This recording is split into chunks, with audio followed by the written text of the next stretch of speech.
Hello friends, good morning. कैसे हैं आप सब? आशा करते हैं आप सब अच्छे होंगे। फ्रेंड्स, जैसा कि आप जानते हैं कि हम लोग पढ़ रहे हैं एनसीईआरटी क्लास 9 ज्योग्राफी। तो फ्रेंड्स, आज हम पढ़ेंगे चौथा चैप्टर। इस चैप्टर का नाम है जलवायु। आज हम जलवायु के बारे में पढ़ेंगे। तो इसमें कुछ कॉन्सेप्चुअल भी है, कुछ फैक्ट भी है। तो इसको आपको एक दो बार पढ़ना पड़ेगा। छोटी छोटी मीनिंग है, तो उसके बारे में जानना पड़ेगा। और यह चैप्टर आपको ज़रूरी नहीं है कि एक ही बार में समझ में आ जाए, तो इसको आपको कई बार पढ़ना है। ज बार पढ़ेंगे, जितनी बार आप पढ़ेंगे, उतना आपका कॉन्सेप्ट क्लियर होगा, उतने माइंड में आपकी चीज़ें क्लियर होंगी और उस हिसाब से आप क्वेश्चन अच्छे से सॉल्व कर पाएँगे। तो चलिए शुरू करते हैं। जलवायु, क्लाइमेट।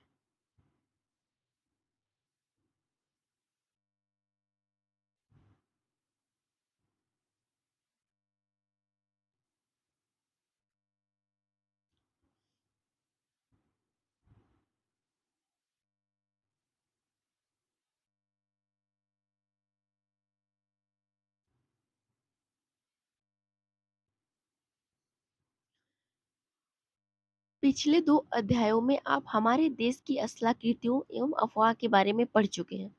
जो पिछला पिछला 2 चैप्टर है, उसमें हम लोग जो देश की असलाकृतियाँ थी तथा अफ़वाह तंत्र यानी नदियों के बारे में पढ़ चुके हैं। किसी देश के प्राकृतिक पर्यावरण को समझने के लिए आवश्यक 3 मूल तत्वों में से 2 तत्व यही हैं।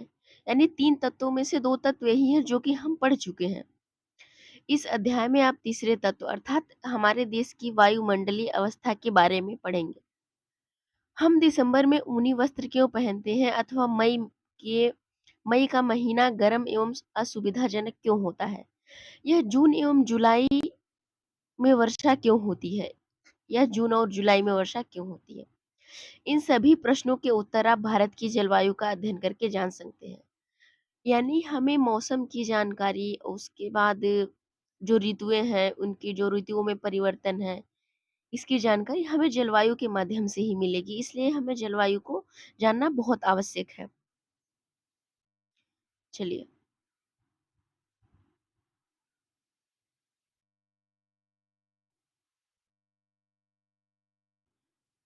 एक विशाल क्षेत्र में लंबे अवधि यानी 30 वर्ष से अधिक में मौसम की अवस्थाओं एवं विविधताओं का कुल योग ही जलवायु है। मौसम एक विशेष समय में एक क्षेत्र के वायुमंडल की अवस्था को बताता है। मौसम तथा जलवायु के तत्व जैसे तापमान, वायुमंडलीय दाब, पवन, आर्द्रता, वर्षण एक ही होते हैं। जो जलवायु के तत्व हैं जैसे तापमान हो गया, वायुमंडलीय दाब हो गया, पवन, आर्द्रता तथा वर्षण एक ही होते हैं।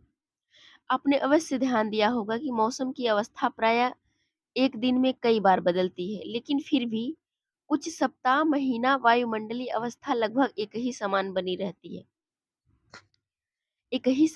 रहती है। जैसे दिन गर्म या ठंडे, हवादार या शांत, आसमान बादलों से घिरा, साफ तथा आर्द्र एवं शुष्क हो सकते हैं। यानी यहाँ पे यह बताने की कोशिश कर रहा है कि जो मौसम होता है वो हर पल दिन में कई बार बदलता रहता है, लेकिन जलवायु जो होती है वह एक लंबी यानी दीर्घ अवधि तक चलती है। एक दीर्घ अवधि में उसका परिवर्तन होता है।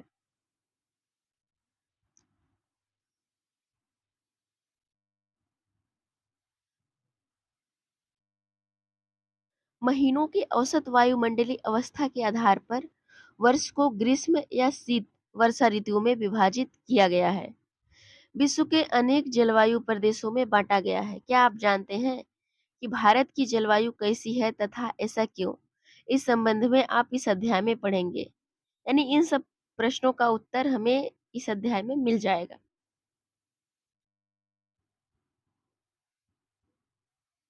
यहाँ पे देखिए मौसम यानी मानसून। यहाँ पे है कि क्या आप जानते हैं मानसून शब्द की व्युत्पत्ति अरबी शब्द मौसिम से हुई, जिसका शाब्दिक अर्थ है मौसम। यानी मानसून को ही हम मौसम कहते हैं। मानसून का अर्थ एक वर्ष के दौरान वायु की दिशा में ऋतुओं के अनुसार परिवर्तन, यानी जो मानसून होता है एक वर्ष के दौरान वायु की दिशा में जो ऋतुओं का परिवर्तन होता है उसे ही हम मानसून कहते हैं।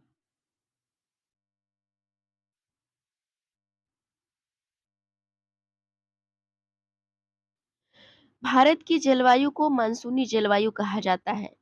एशिया में इस प्रकार की जलवायु मुख्यतः दक्षिण तथा दक्षिण पूर्व में पाई जाती है।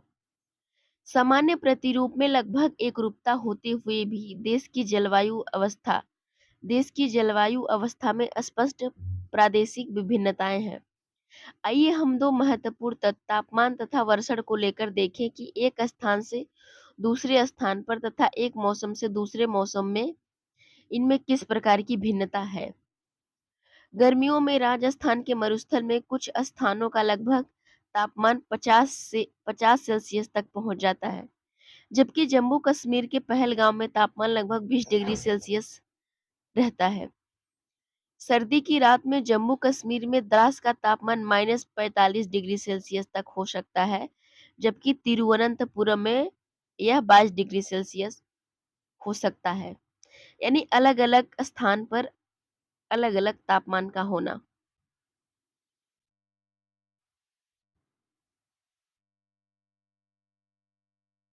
क्या आप जानते हैं कुछ क्षेत्रों में रात एवं दिन के तापमान में बहुत अधिक अंतर होता है। थार के मरुस्थल में दिन का तापमान 50 डिग्री सेल्सियस से 50 डिग्री सेल्सियस तक हो सकता है, जबकि उसी रात यह नीचे गिरकर 15 डिग्री तक पहुंच जाता है। दूसरी ओर केरल या अंडमान निकोबार में दिन तथा रात का तापमान लगभग समान ही रहता है। अब वर्षण की ओर ध्यान दें। वर्षण के रूप तथा प्रकार में नहीं बल्कि इसकी मात्रा एवं ऋतु के अनुसार वितरण में भी भिन्नता होती है। हिमालय में वर्षण अधिकतर हिम के रूप में होता है तथा देश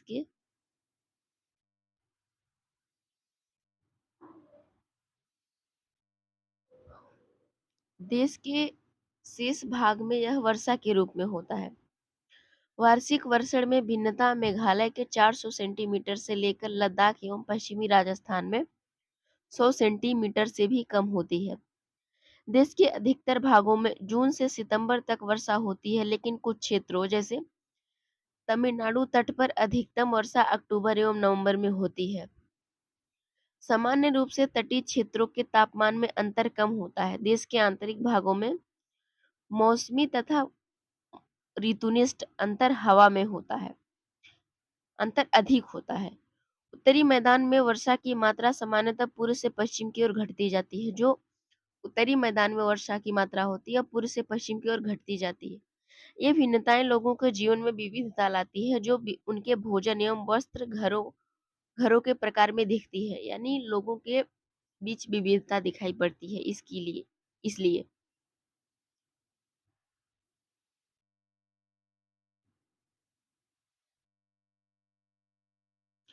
अब यहाँ पे इसका उत्तर आप हमें देंगे कि राजस्थान में घरों की दीवारें मोटी तथा छत चपटी क्यों होती है।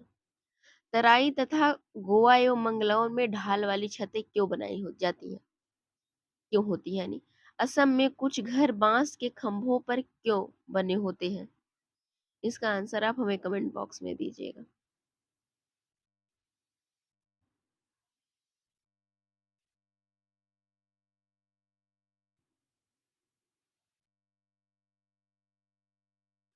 जलवायु नियंत्रण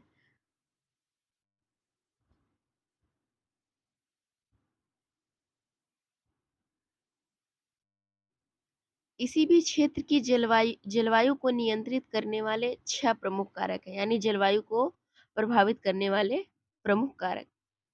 अक्षांश, तुंगता तुंगता मतलब ऊंचाई, वायु दाब, पवन तंत्र, समुद्र से दूरी, महासागरीय धाराएं, उच्चावच लक्षण।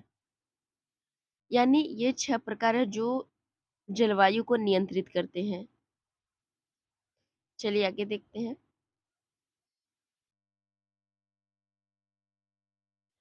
पृथ्वी की गोलाई के कारण इसे प्राप्त सौर ऊर्जा की मात्रा अक्षांशों के अनुसार अलग अलग होती है। इसके परिणाम स्वरूप तापमान विषुवत पृष्ठ से ध्रुवों की ओर समानता घटता जाता है। जो तापमान होता है वो विषुवत वृत्त, ये विषुवत हो गया, ऐसे ध्रुवों की तरफ, यहाँ पे तापमान जो होता है घटता जाता है, कम होता जाता है टेम्परेचर।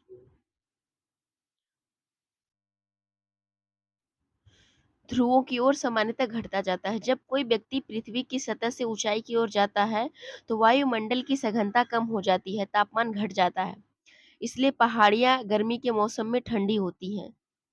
किसी भी क्षेत्र का जलवायु दाब सॉरी किसी भी क्षेत्र का वायु दाब एवं पवन तंत्र उस स्थान के अक्षांश ऊंचाई पर निर्भर करती है। इस प्रकार तापमान एवं वर्षा के वितरण को प्रभावित करता है। समुद्र का जलवायु पर समकारी प्रभाव पड़ता है। जैसे जैसे समुद्र से दूरी बढ़ती है, प्रभाव कम होता जाता है।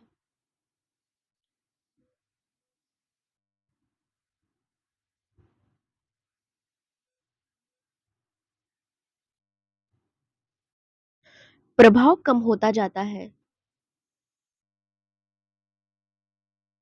कम होता जाता है। लोग विषम जलवायु अवस्थाओं को महसूस करते हैं। इसे महाद्वीपीय अवस्था यानी गर्मी में बहुत सर्दी एवं सर्दी में बहुत अधिक ठंड कहते हैं। यानी गर्मी में बहुत अधिक गर्मी एवं सर्दी में बहुत अधिक ठंडा कहते हैं। महासागरीय धाराएं समुद्र से तट की ओर चलने वाली हवाओं के साथ तटीय क्षेत्रों की जलवायु को प्रभावित करती हैं। यानी जो महासागरीय धाराएं होती है, समुद्र के तट की ओर चलने वाली जो हवाएं होती हैं तटीय क्षेत्रों की, उसके जलवायु को भी प्रभावित करती है। उदाहरण के लिए कोई भी तटीय क्षेत्र जहां गर्म या ठंडी जलधारें बहती हैं और वायु की दिशा समुद्र से तट की ओर हो, वह तट गर्म या ठंडा हो जाएगा, यानी इसके प्रभाव में आकर। यहाँ पे है, ज्ञात कीजिए, इसे आपको बताना है। विश्व के अधिकतर मरुस्थल उपोष्ण कटिबंधीय भागों में स्थित महाद्वीपों के पश्चिमी किनारे पर क्यों स्थित है, यानी इसका कारण बताना है, तो इसको आप हमें बताएंगे।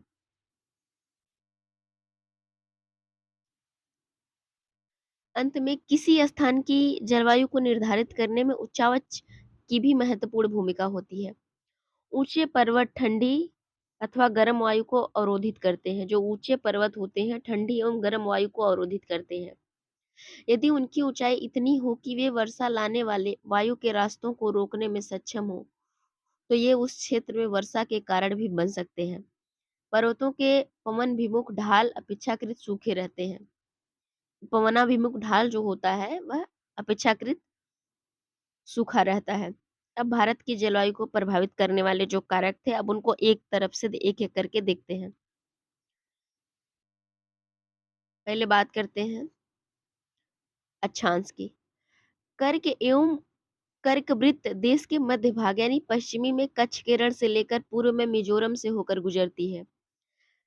यानी जो कर्क रेखा है यहाँ पे गुजरात के कच्छ किरण से लेकर जो पूर्वी भाग है मिजोरम तक गुजरती है। देश का लगभग आधा भाग कर्क वृत्त के दक्षिण में स्थित है, जो उष्णकटिबंधीय क्षेत्र है। यानी यहाँ पे मान लीजिए ये कर्क है 23.5 डिग्री, तो यहाँ पे जो आधा दक्षिणी भाग है, यहाँ पे ये उष्णकटिबंधीय क्षेत्र है।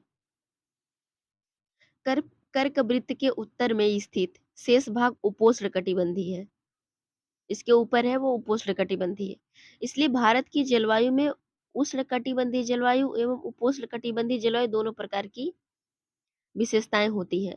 यानी मान लीजिए ये है कर्क रेखा,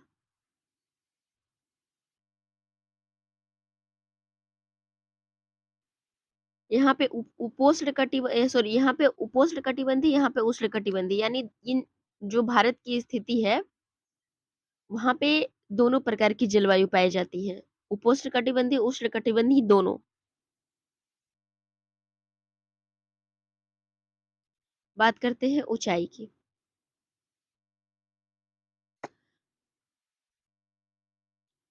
भारत के उत्तर में हिमालय पर्वत है। इसकी औसत ऊंचाई लगभग 6000 मीटर है। भारत का तटीय क्षेत्र भी विशाल है, जहां अधिकतम ऊंचाई लगभग 30 मीटर है। हिमालय मध्य एशिया से आने वाली ठंडी हवाओं को भारतीय उपमहाद्वीप में प्रवेश करने से रोकता है। इन्हीं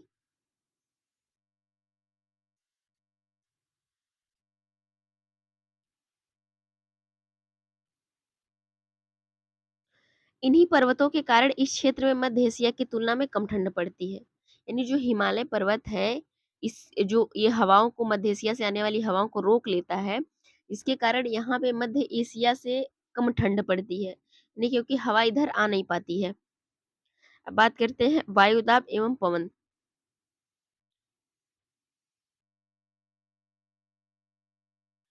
वायुदाब एवं पवन।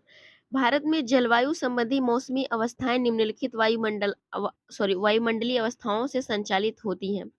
वायुदाब एवं धरातली पवनें, ऊपरी वायु परिसंचरण तथा पश्चिमी चक्रवाती विक्षोभ, उष्णकटिबंधीय चक्रवात, ये सब अवस्थाएं होती हैं। चलिए देखते हैं। भारत उत्तर पूर्वी व्यापारिक पवनों वाले क्षेत्र में स्थित है। यानी जो भारत है, उत्तर पूर्वी व्यापारिक पवनों वाले क्षेत्र में स्थित है। यहाँ पे जो व्यापारिक पवनें हैं वह चलती हैं। ये पवनें उत्तरी गोलार्ध के उपोष्णकटिबंधीय उच्च वायुदाब पट्टियों से उत्पन्न होती हैं। ये दक्षिण की ओर बहती है। कोरियोलिस बल के कारण दाहिनी ओर विक्षेपित होकर विषुवती निम्न दाब वाले क्षेत्र की ओर बढ़ती है। सामान्यतः इन पवनों में नमी बहुत कम होती है, क्योंकि ये स्थलीय भागों पर उत्पन्न होती हैं एवं बहती हैं। इसलिए इन पवनों के द्वारा वर्षा कम या नहीं होती है। इस प्रकार भारत को शुष्क क्षेत्र होना चाहिए, लेकिन ऐसा नहीं है। आइए देखिए क्यों ऐसा नहीं है। यानी भारत को शुष्क क्षेत्र क्यों नहीं होना चाहिए, यानी क्यों नहीं है। यहाँ पे एक इम्पोर्टेंट दिया, कोरियोलिस बल। कोरियोलिस बल पृथ्वी के घूर्णन के कारण उत्पन्न आभासी बल को कोरियोलिस बल कहते हैं। यानी जो पृथ्वी की घूर्णन है उसके द्वारा उत्पन्न जो आभासी बल होता है उसे कोरियोलिस बल कहते हैं। इस बल के कारण पवनें उत्तरी गोलार्ध में दाहिनी ओर तथा दक्षिणी गोलार्ध में बाईं ओर विक्षेपित होती हैं। इसे फेरेल का नियम भी कहते हैं। यानी जब पवनें जो होती है उत्तरी गोलार्ध में दाहिनी ओर और दक्षिणी गोलार्ध में बाईं ओर विक्षेपित होती हैं, इसे हम फेरेल का नियम कहते हैं।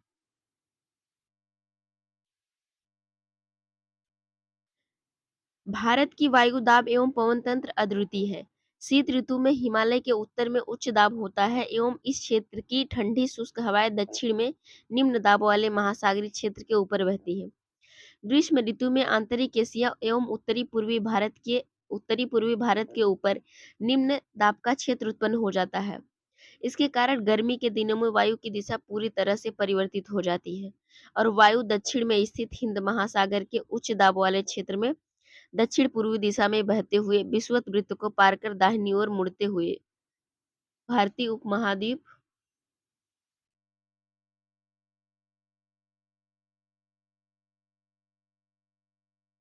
भारतीय उपमहाद्वीप पर स्थित निम्न दाब की ओर बहने लगती है। इन्हें दक्षिण पश्चिम मानसून पवनों के नाम से जाना जाता है। ये पवनें कोष्ण महासागरों के ऊपर से बहती हैं, नमी ग्रहण करती हैं तथा भारत की मुख्य भूमि पर वर्षा करती हैं। बात करते हैं ऋतुएं। मानसूनी जलवायु की विशेषता एक विशिष्ट मौसमी प्रतिरूप होता है। एक ऋतु से दूसरे ऋतु में मौसम की अवस्थाओं में बहुत अधिक परिवर्तन होता है।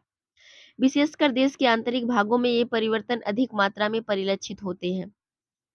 तटीय क्षेत्रों के तापमान में बहुत अधिक भिन्नता नहीं होती है, यद्यपि वर्षा के प्रारूपों में भिन्नताएं होती हैं। आप अपने क्षेत्र में कितने प्रकार की ऋतुओं का अनुभव करते हैं, आप बताएं। भारत में मुख्य 4 ऋतुओं को पहचाना जा सकता है। शीत ऋतु, ग्रीष्म ऋतु, कुछ क्षेत्रीय विविधताओं के साथ मानसून के आगमन एवं वापसी का काल। बात करते हैं शीत ऋतु की। उत्तरी भारत में शीत ऋतु मध्य नवंबर से आरंभ होकर फरवरी तक रहती है। भारत के उत्तरी भाग में दिसंबर एवं जनवरी सबसे ठंडे महीने होते हैं। तापमान दक्षिण से उत्तर की ओर बढ़ने पर घटता जाता है। उत्तर से दक्षिण की ओर बढ़ने पर घटता जाता है। पूर्वी तट पर चेन्नई का औसत तापमान 24 डिग्री सेल्सियस से 25 डिग्री सेल्सियस के बीच होता है। जबकि उत्तरी मैदान में 10 डिग्री सेल्सियस से 15 डिग्री सेल्सियस के बीच होता है। दिन गर्म, रातें ठंडी होती हैं। उत्तर में तुषारपात सामान्य है। हिमालय के ऊपरी ढालों पर हिमपात होता है।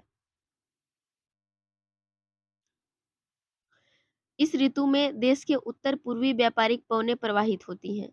ये स्थल से समुद्र की ओर बहती हैं, इसलिए देश के अधिकतर भाग में शुष्क मौसम होता है। पवनों के कारण कुछ मात्रा में वर्षा तमिलनाडु के तट पर होती है, क्योंकि वहां ये पवनें समुद्र से स्थल की ओर बहती हैं। तमिलनाडु के तट पर वर्षा होती है शीत ऋतु में।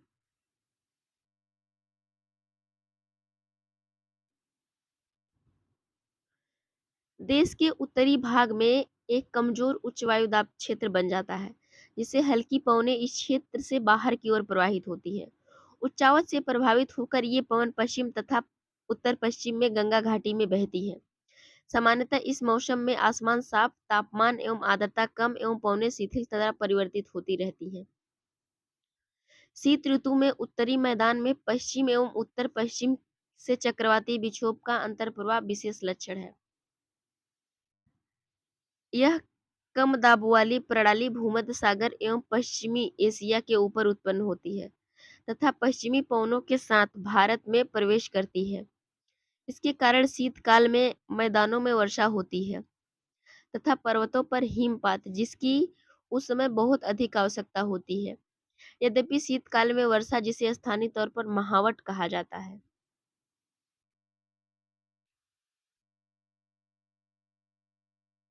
महावट कहा जाता है कि कुल मात्रा कम होती, लेकिन ये रबी की फसलों के लिए बहुत महत्वपूर्ण होती है। प्रायद्वीपीय भागों में शीत ऋतु स्पष्ट नहीं होती है। समुद्री पवनों के प्रभाव के कारण शीत ऋतु में भी यह तापमान के प्रारूप में न होकर बराबर परिवर्तन होता रहता है। बात करते हैं ग्रीष्म ऋतु की। ग्रीष्म ऋतु सूर्य के उत्तर की ओर आभासी गति के कारण भूमंडलीय ताप पट्टी उत्तर की तरफ खिसक जाती है। मार्च से मई तक भारत में ग्रीष्म ऋतु होती है। ताप पट्टी के स्थानांतरण के प्रभाव का पता भिन्न अक्षांशों पर मार्च से मई के दौरान रिकॉर्ड किए गए तापमान को देखकर लगाया जा सकता है। मार्च में दक्कन के पठार का उच्च तापमान 38 डिग्री सेल्सियस होता है।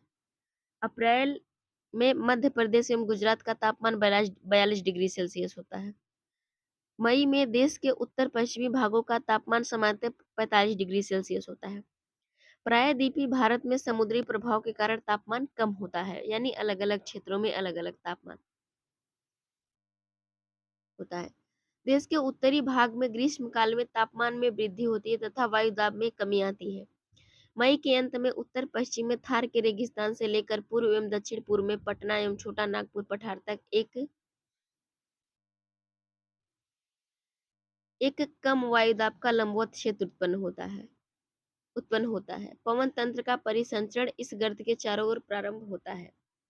लू ग्रीष्म काल की एक प्रभावी लक्षण है।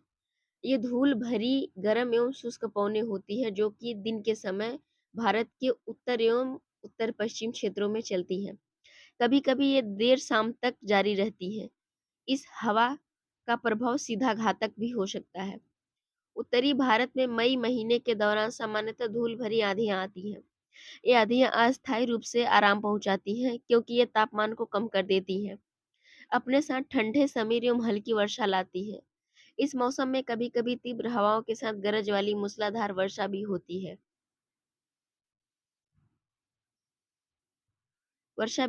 है।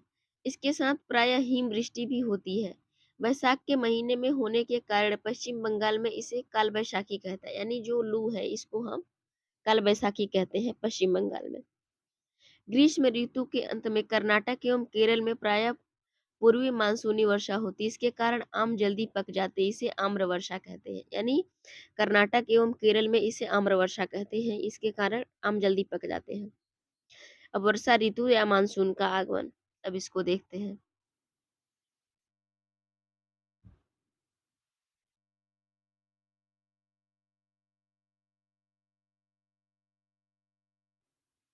वर्षा ऋतु या मानसून का आगमन जून के प्रारंभ में उत्तरी मैदान के निम्न दाब की अवस्था तीव्र हो जाती है। यह दक्षिणी गोलार्ध की व्यापारिक पवनों को आकर्षित करता है। ये दक्षिण पूर्व व्यापारिक पवनें जैसे दक्षिणी समुद्रों के उपोष्णकटिबंधीय क्षेत्र में उत्पन्न होती है। चूंकि ये पवनें गर्म महासागरों के ऊपर से होकर गुजरती हैं, इसलिए ये अपने साथ इस महाद्वीप में बहुत अधिक मात्रा में नमी लाती हैं। ये पवनें तीव्र होती हैं तथा 30 किलोमीटर प्रति घंटे के औसत वेग से चलती हैं।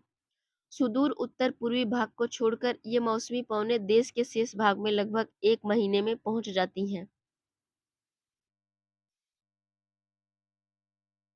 दक्षिण पश्चिमी मानसून भारत में अंतर्प्रवाह यहाँ के मौसम को पूरी तरह परिवर्तित कर देता है। मौसम के प्रारंभ में पश्चिमी घाट के पवनमुखी भागों में भारी वर्षा लगभग 250 सेंटीमीटर से अधिक होती है। दक्कन का पठार एवं मध्य प्रदेश के कुछ भाग में भी वर्षा होती है। यद्यपि ये क्षेत्र वृष्टि छाया क्षेत्र में आते हैं। इन मौसम की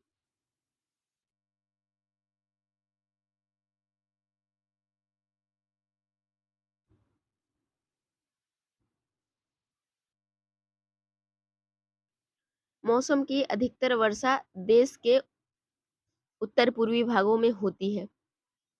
खासी पहाड़ी के दक्षिण श्रृंखलाओं में स्थित मासिन राम विश्व में सबसे अधिक औसत वर्षा प्राप्त करता है।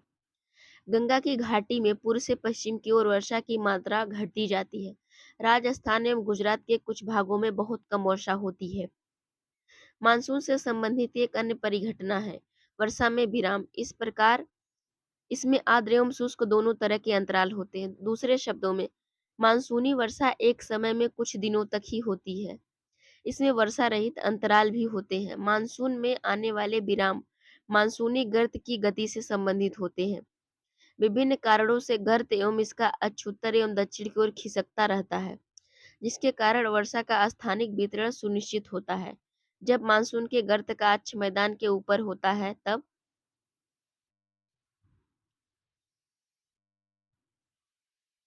मानसून के ऊपर होता है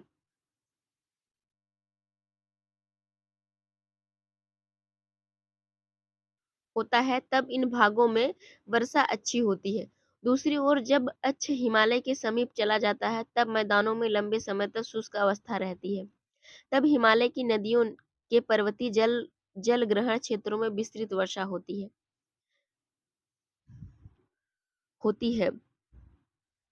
इस भारी वर्षा वर्षा के कारण मैदानी क्षेत्रों में विनाशकारी बाढ़ें आती हैं एवं जान माल की भारी क्षति होती है। उष्णकटिबंधीय निम्न दाब की तीव्रता एवं आवृत्ति भी मानसूनी वर्षा की मात्रा समय को निर्धारित करती है। यह निम्न दाब का क्षेत्र बंगाल की खाड़ी के ऊपर बनता है तथा मुख्य स्थलीय भाग को पार कर जाता है। यह गर्त निम्न दाब के मानसून गर्त के अक्ष के अनुसार होता है।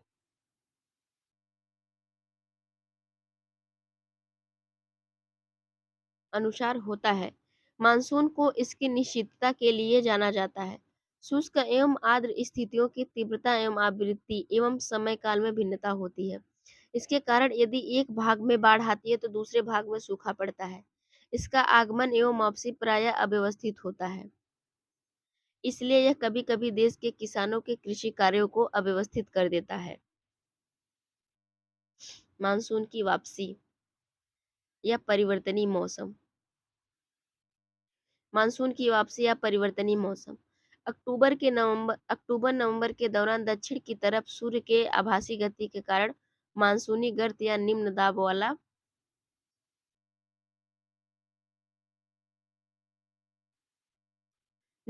वाला गर्त उत्तरी मैदानों के ऊपर शिथिल हो जाता है। धीरे धीरे उच्च दाब प्रणाली इसका स्थान ले लेती है।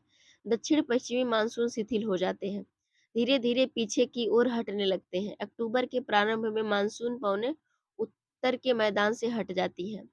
अक्टूबर एवं नवंबर का महीना गर्म वर्षा ऋतु से शीत ऋतु में परिवर्तन का काल होता है। मानसून की वापसी होने से आसमान साफ तक तापमान में वृद्धि हो जाती है। दिन का तापमान उच्च होता है जबकि रातें ठंडी एवं सुहावनी होती हैं। स्थल अभी भी आर्द्र होता है। उच्च तापमान एवं आर्द्रता वाली अवस्था के कारण दिन का मौसम अहास्य हो जाता है। इसे सामान्यतः क्वार की उमस के नाम से जाना जाता है। अक्टूबर के उत्तरार्ध में विशेषकर उत्तरी भाग में तापमान तेजी से गिरने लगता है।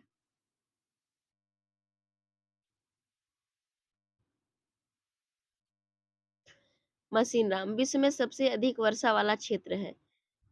स्टेलैग्माइट एवं स्टेलैक्टाइट गुफाओं के लिए प्रसिद्ध है, यानी इन दो गुफाओं के लिए प्रसिद्ध है।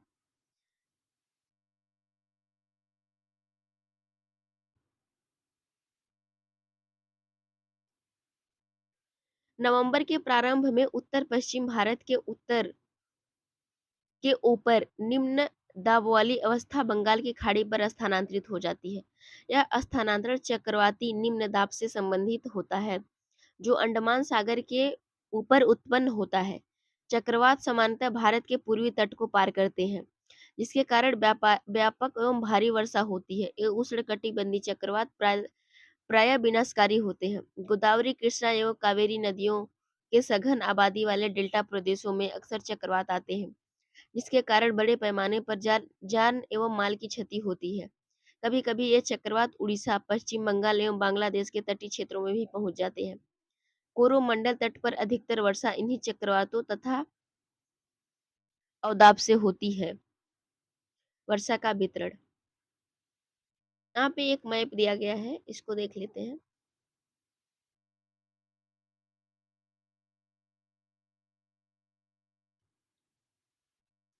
मानसून का आगमन, यह है मानसून का आगमन। सबसे पहले कहाँ से उठता है मानसून, देखते हैं। ये देखिए,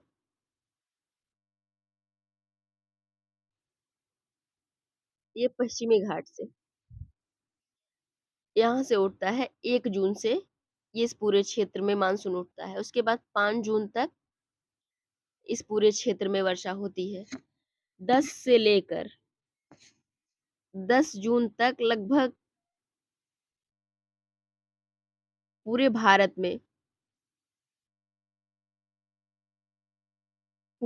में यहाँ पे देख सकते हैं, ये पूरा एरिया, भुवनेश्वर, कोलकाता, पटना, ये सब पूरे एरिया में वर्षा होती है।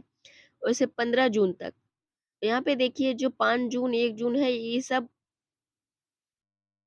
जो मानसून प्रारंभ होता है, ये पूरे एरिया में वर्षा होती है, ये पूरा जो क्षेत्र है। इसके बाद 15 जून से लेकर यहाँ पे अहमदाबाद, गुजरात, इस क्षेत्र, अब यहाँ पे देखिए, यहाँ 15 जून से ये सब इन सब क्षेत्रों में वर्षा होती है। इसके बाद फिर 1 जुलाई, यहाँ पे राजस्थान का जो तट है, यहाँ पे इन सब क्षेत्रों में वर्षा होती है। तो यानी ये कहा जा सकता है कि 1 जुलाई तक पूरे भारत में वर्षा मानसून आ जाता है, सब जगह पे जितना क्षेत्र है। चलिए अब आगे देखते हैं।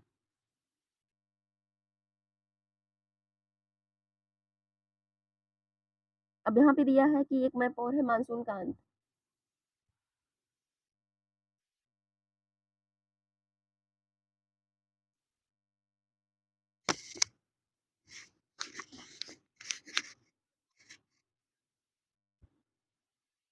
यहाँ से देखते हैं, ये देखिए 15 सितंबर, इस वाले पूरे पोर्शन से मानसून चला जाता है 15 सितंबर तक ही।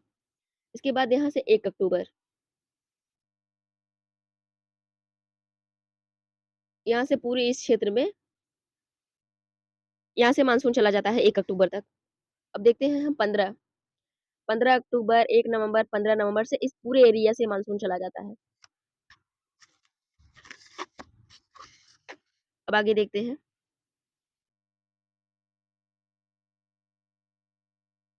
मानसून चला जाता है और 15 दिसंबर इस वाले एरिया से मानसून चला जाता है। यानी हम कहते हैं कि सितंबर से होता है कि मानसून का अंत होने लगता है। उसके बाद आते-आते नवंबर में 15 नवंबर तक पूरी तरीके से मानसून वापस लौट जाता है। चलिए अब आगे देखते हैं।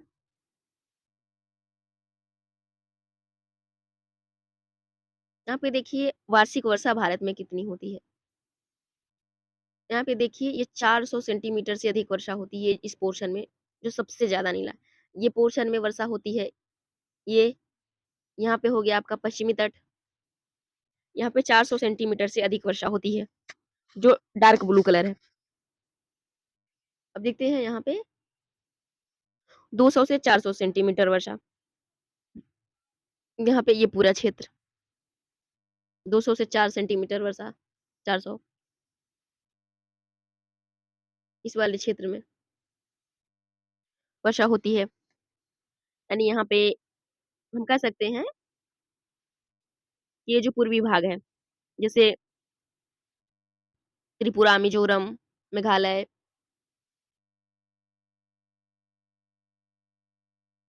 100 से 200, 100 से 200 ये पूरा क्षेत्र 100 से 200 सेंटीमीटर वर्षा होती है यहाँ पे।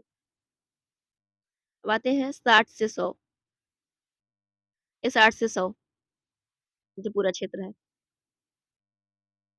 40 से 60 ये जो एरिया है 40 से 60 सेंटीमीटर वर्षा होती है। यहाँ पे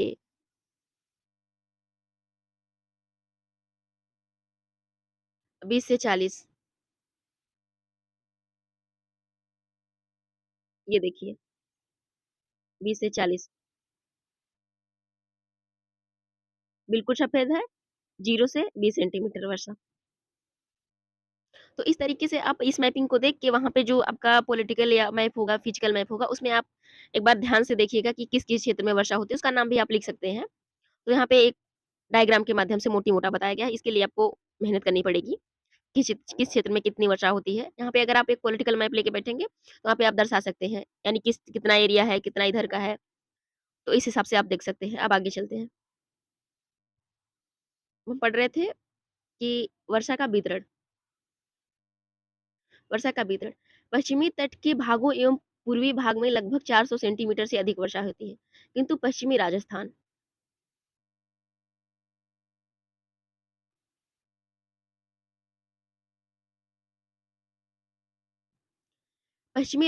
एवं इससे सटे पंजाब, हरियाणा एवं गुजरात के भागों में 60 सेंटीमीटर से भी कम वर्षा होती है।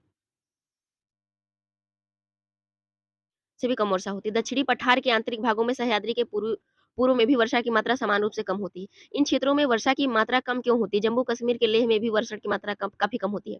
देश के शेष हिस्से में वर्षा की मात्रा मध्यम रहती है। हिमपात हिमालयी क्षेत्रों तक सीमित होता है। मानसून की प्रकृति के परिणाम स्वरूप एक वर्ष से दूसरे वर्ष में होने वाले वार्षिक वर्षा की मात्रा में भिन्नता होती है। वर्षा की विषमता भिन्न वर्षा वाले क्षेत्र जैसे राजस्थान, गुजरात के कुछ भाग तथा पश्चिमी घाटों के वृष्टि छाया प्रदेशों में अधिक पाई जाती है। अतः अधिक वर्षा वाले क्षेत्रों में बाढ़ अधिक आती है, जबकि निम्न वर्षा वाले क्षेत्रों में सूखे की आशंका बनी रहती है। मानसून एकता का परिचायक मानसून एकता का परिचायक आप पहले पढ़ चुके हैं कि हिमालय अत्यंत ठंडी एवं पवनों से भारतीय उपमहाद्वीप की रक्षा करता है। इसके कारण अपेक्षाकृत उच्च अक्षांशों के बावजूद उत्तरी भारत में निरंतर ऊंचा तापमान बना रहता है। इस प्रकार प्रायद्वीपीय पठार में तीनों ओर से समुद्रों के प्रभाव के कारण न तो अधिक गर्मी पड़ती है, न ही अधिक सर्दी। इसे समकारी प्रभाव के कारण तापमान की दिशाओं में बहुत कम अंतर पाए जाते हैं। परंतु फिर भी भारतीय प्रायद्वीप पर मानसून की एकता का प्रभाव बहुत बहुत ही स्पष्ट है। पवन की दिशाओं की ऋतुओं के अनुसार परिवर्तन तथा उससे संबंधित ऋतु की दिशाएं ऋतु चक्रों को एक लय प्रदान करती है। वर्षा की अनिश्चितताएं तथा उसका असमान वितरण मानसून की एक विशिष्ट लक्षण है। संपूर्ण भारतीय भूदृश्य, इसके जीव तथा वनस्पति, इसका कृषि चक्र, मानव जीवन तथा उसके त्योहार उत्सव सभी मानसूनी लय के चारों ओर घूम रहे हैं। उत्तर से दक्षिण, पूर्व में पश्चिम तक संपूर्ण भारतवासी प्रतिवर्ष मानसून के आगमन की प्रतीक्षा करते हैं। ये मानसूनी पवनें हमें जल प्रदान कर कृषि की प्रक्रिया में तेजी लाती है एवं संपूर्ण देश को एक सूत्र में बांधती है। नदी घाटियां जो इन जलों का संवहन करते, उन्हें भी एक नदी घाटी इकाई नाम से जाना जाता है।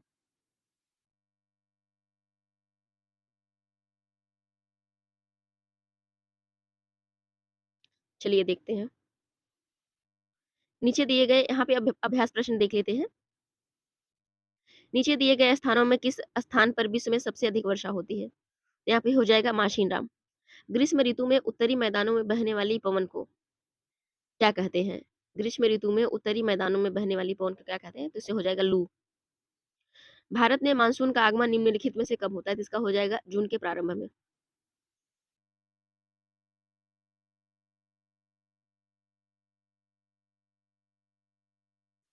यहाँ पे है कि निम्नलिखित में से कौन भारत में शीत ऋतु की विशेषताएं हैं। गर्म दिन एवं ठंडी रातें। यहाँ पे संक्षेप में प्रश्नों के उत्तर देते हैं, तो इसका उत्तर आप दे सकते हैं किताब को पढ़ के, बहुत छोटे-छोटे हैं। तो फ्रेंड्स आज के लिए इतना ही, अब मिलते हैं अगले पार्ट में। फ्रेंड्स अगर आपको हमारा सेशन पसंद आ रहा है तो प्लीज़ हमारे चैनल को सब्सक्राइब कर दीजिए और हमें कमेंट बॉक्स में ज़रूर बताइए कि आपको हमारा सेशन कैसा लग रहा है। तो आज के लिए इतना ही, मिलते हैं अगले पार्ट में। Thank you so much.